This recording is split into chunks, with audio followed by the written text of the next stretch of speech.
વલસાડના વાંચન શોખીનો અને શાળા કોલેજના વિદ્યાર્થીઓ માટે અત્યંત ઉપયોગી એવા મહાત્મા ગાંધી લાઇબ્રેરીના લોકાર્પણને માત્ર 13 મહિનાના ટૂંકા ગાળામાં જ લાઇબ્રેરીની આવી દશા જોવા મળી રહી છે। માત્ર 13 માસમાં જ લાઇબ્રેરીનો પ્રથમ માળ ઉપર ફ્લોરિંગની તમામ ટાઇલ્સ ઉખડી ગઈ છે અને દિવાલોના પ્લાસ્ટર પણ ઉખડી રહ્યા છે। કોન્ટ્રાક્ટર દ્વારા હલકી ગુણવત્તાનું મટીરીયલનો ઉપયોગ કર્યો હોવાનું બુમરાણ ઉઠી છે। આ લાઇબ્રેરીમાં વિદ્યાર્થીઓ જ નહીં પરંતુ વલસાડના નગરજનો શાંત વાતાવરણમાં પુસ્તકોનું વાંચન કરવા આવતા હોય છે અને વર્ષો બાદ નવી લાઇબ્રેરી બનતા લોકોમાં ખુશી પણ જોવા મળી હતી, પરંતુ કોન્ટ્રાક્ટર દ્વારા હલકી ગુણવત્તાનું કામ કરતા સ્થાનિકોમાં કોન્ટ્રાક્ટરની ગંભીર બેદરકારી સામે રોષ જોવા મળી રહ્યો છે। ત્યારે નગરપાલિકાના અધિકારીને અમારી ચેનલ દ્વારા પૂછવામાં આવતા અધિકારી 2 ટાઇલ્સ ઉખડી જવાના કારણે અન્ય ટાઇલ્સ ઉખડી ગઈ હોવાનો જવાબ આપી કોન્ટ્રાક્ટરે બેદરકારી કરી હોય એવી વાત કરી હતી। અધિકારીએ લાઇબ્રેરી બનાવવા દરમિયાન ધ્યાન નહીં અપાયા હોવાનું લૂલો બચાવ કર્યો હતો। અમારી ચેનલે આ બેદરકારી ઉજાગર કરતા અધિકારીએ કોન્ટ્રાક્ટરને નોટિસ આપવામાં આવશે તેવી બાહેધરી આપી હતી।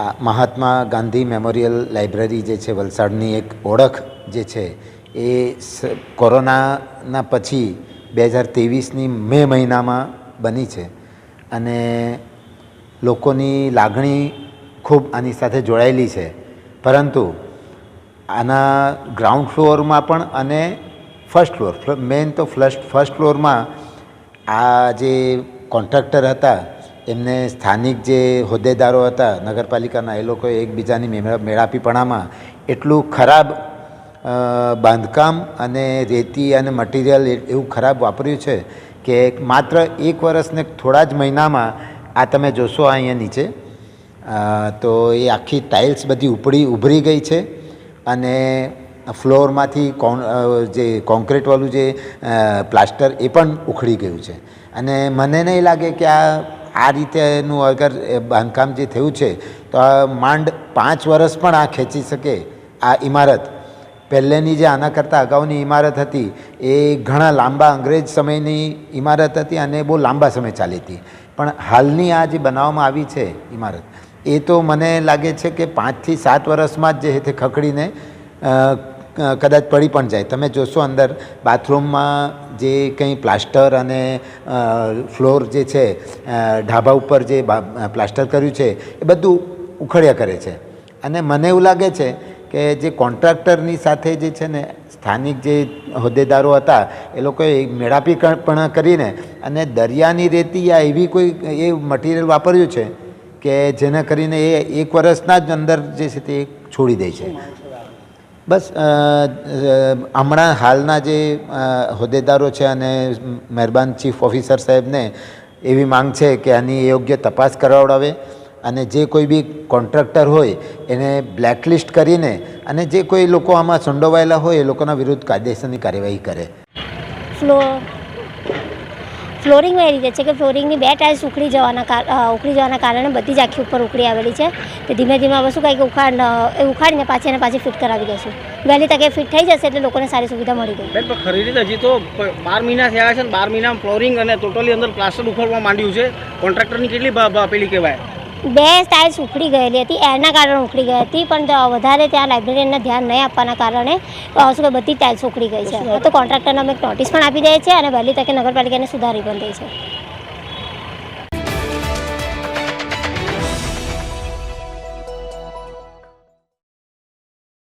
વલસાડમાં લગ્ન પ્રસંગમાં ગૌપૂજન। લગ્નના મંડપમાં લગ્ન પહેલા ગૌપૂજન અને ગૌફેરા। વલસાડના ગૌરક્ષકે પોતાના પુત્રના લગ્ન સમયે ગાયને આપ્યું મહત્વ। કન્યાદાનમાં પણ ચાંદીની ગાય નહીં પરંતુ પ્રત્યક્ષ ગાયનું કર્યું દાન।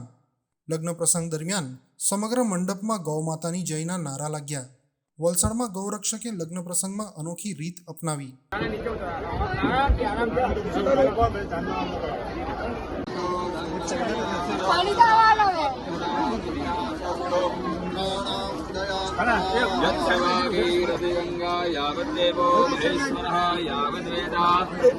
प्रवर्तन्ते तावत्त्वं विजयी भव मंत्रार्था सबला सन्दौ सन्तुपर्णा मनोरथा सत्तरां पतिना सुखपुर नो बृहस्पतिर्ददातु आयङ्गोः क्षीरक्रमादरं पुरः वितरं च प्रयन् स्वः अदितिर्वेदमाता जगदीश्वरी सा देवी तव पापां व्यपोहतु गौर्यै नमः जय देवै नमः शिवाशिराणि चन्द्रगुरो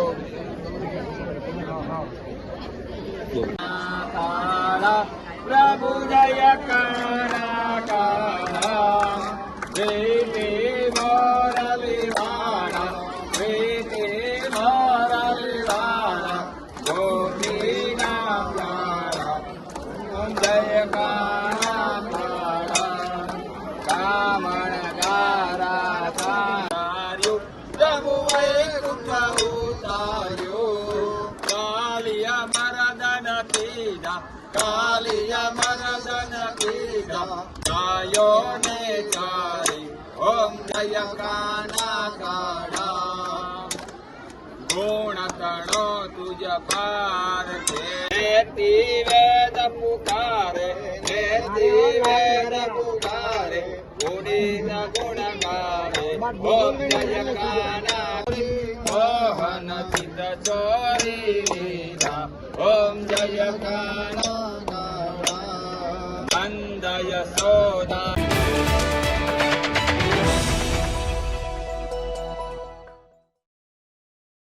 વલસાડ જિલ્લાના વાપીમાં ભીષણ આગ. ડુંગરી ફળિયા વિસ્તારમાં આવેલ ભંગારના ગોડાઉનમાં આગ. મળસ્કે આગ લાગતા સમગ્ર વિસ્તારમાં દોડધામ. એક ગોડાઉનમાં લાગેલી આગે અન્ય ગોડાઉનને પણ લીધા આગની ચપેટમાં. કેમિકલ ડ્રમ્સ, પેપર, પ્લાસ્ટિક, અન્ય ચીજ વસ્તુઓનો સંગ્રહ કર્યો હોવાથી આગે રૌદ્ર સ્વરૂપ ધારણ કર્યું. 10થી વધારે ફાયર ફાઇટરોની ટીમ ઘટના સ્થળે. વાપી, ભિલાડ, ઉમરગામ, પારડી તેમજ વલસાડની ફાયરની ટીમ ઘટના સ્થળ પર પહોંચી. રહેઠાણ વિસ્તાર હોવાથી લોકોના જીવ તાળવે ચોંટ્યા. આગ લાગતા લોકો સલામત સ્થળે ખસી ગયા. ફાયરની ટીમે સતત પાણીનો મારો ચલાવી આગને કાબૂ લેવાના પ્રયાસો હાથ ધર્યા. 12 ગોડાઉનો બળીને ખાક.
उधर निकल जाओ, उधर से उधर निकल जाओ।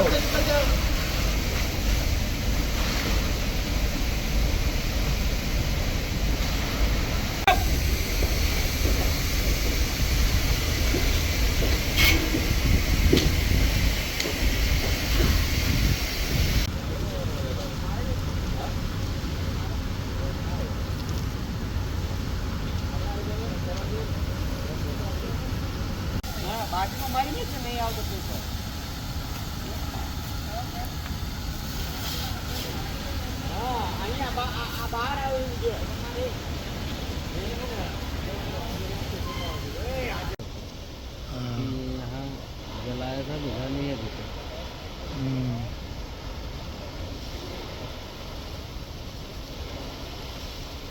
नाम रमन भाई जी परमार है। मैं दमंगा इंडस्ट्रियल फायर स्टेशन पे जॉब करता हूँ ऑफिसर तरीके।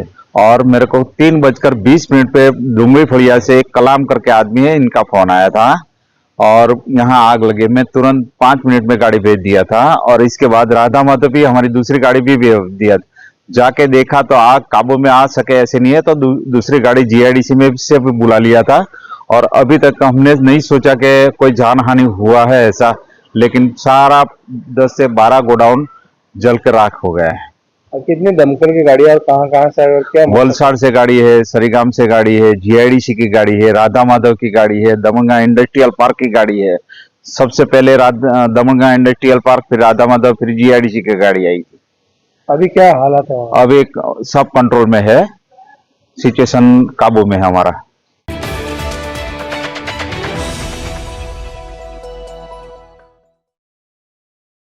માનનીય વડાપ્રધાન શ્રી નરેન્દ્રભાઈ મોદીજીએ દાદરાનગર હવેલી દમણ દીવ ખાતે યોજાયેલી જાહેર સભામાં લોકોને આરોગ્ય અંગે જાગૃતતા કેળવવા જણાવ્યું હતું અને અપીલ કરી હતી કે તેમણે તેમના દૈનિક આહારમાં તેલનો વપરાશ 10% સુધી મર્યાદિત કરવો જોઈએ, જેનાથી સ્થૂળતા અને અન્ય સ્વાસ્થ્ય સમસ્યાઓ અટકશે।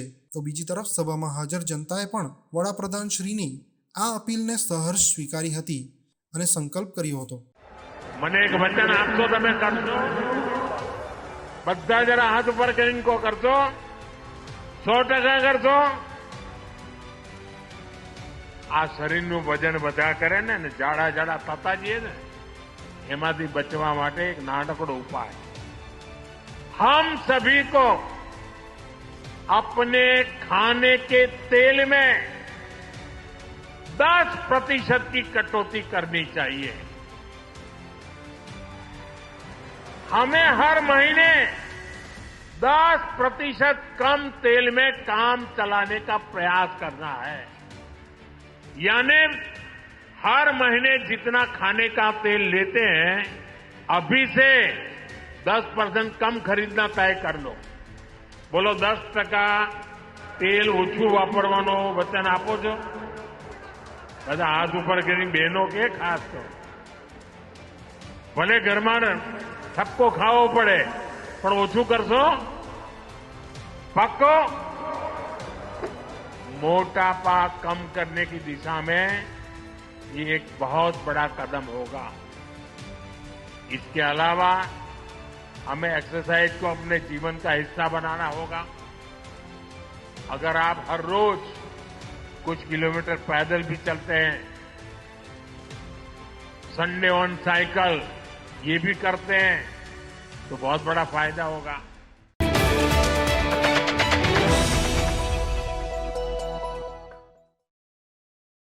માનનીય વડાપ્રધાન શ્રી નરેન્દ્રભાઈ મોદીના વરદ હસ્તે 25,000થી વધુ સ્વસહાય જૂથોની બહેનોને ₹450 કરોડથી વધુની સહાયનું વિતરણ કાર્યક્રમ સમયે નવસારી હેલિપેડ ખાતે આદરણીય પ્રધાનમંત્રી શ્રી મોદીજીનું સ્વાગત કરતા ગુજરાતના મુખ્યમંત્રી શ્રી ભૂપેન્દ્રભાઈ પટેલ, કેન્દ્રીય મંત્રી અને નવસારીના સાંસદ શ્રી CR પાટીલ સાહેબ, ગુજરાત સરકારના નાણાં, ઉર્જા અને પેટ્રોકેમિકલ્સ મંત્રી શ્રી કનુભાઈ દેસાઈ, વલસાડ અને ડાંગના સાંસદ શ્રી ધવલભાઈ પટેલ અને અન્ય મહાનુભાવો।